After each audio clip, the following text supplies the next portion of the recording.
ललितपुर जिल्लाको वल्लै छेउमा हामी आइपुग्यौँ। ललितपुर जिल्ला चुनाव क्षेत्र नम्बर 1 लेलेदेखि यता के अरे के छ बि यो गाउँको नाम बरदेवा।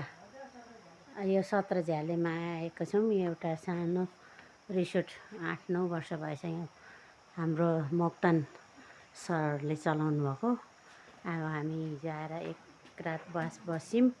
अब चाहिँ हामी फर्किने क्रममा छौँ। यहाँ हामी बिहानको नास्ता गर्ने क्रममा छौँ। हाम्रो बहिनीहरू साथीहरू चाहिँ कोही मोबाइलतिर अनि कोही चाहिँ उहाँ टिकटक बनाउनुतिर फोटो खिच्नतिर एकदम रमाइलो गरिराख्नु भएको छ आफ्नो आफ्नो ध्यानमा। यो चाहिँ अलिकति विकट ठाउँ। अब यस्तै ठाउँहरूको चाहिँ प्रमोसन गर्नको लागि यो भिडियो तपाईँहरूलाई बनाएर पोस्ट गर्न गइरहेको छु।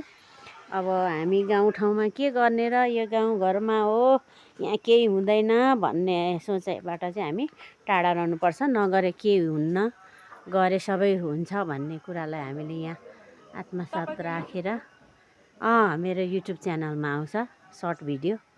अब यस्तो गरेर पनि हामीले आर्थिक उन्नति गर्न सकिन्छ, घर व्यवहार चलाउन सकिन्छ।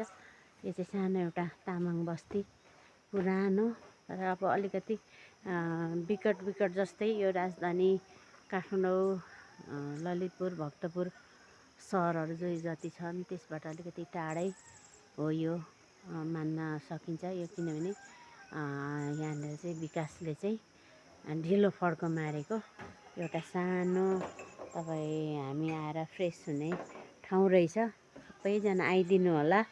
अब यसमा फ्यामिली वातावरण भरपुर पाउनुहुनेछ तपाईँहरूले।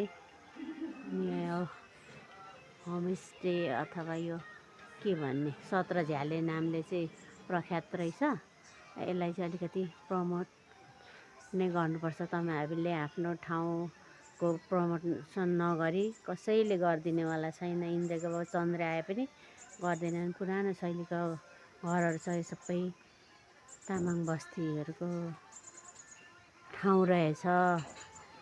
ल है त अब हामी पनि फर्किने क्रममा छौँ। हामी यहाँनिर हाम्रो चिया नास्ता भएपछि हामी आज हाम्रो गन्तव्यतिर लाग्नेछौँ। धन्यवाद भिडियो हेरिदिनु भएकोमा तपाईँहरूलाई मुरी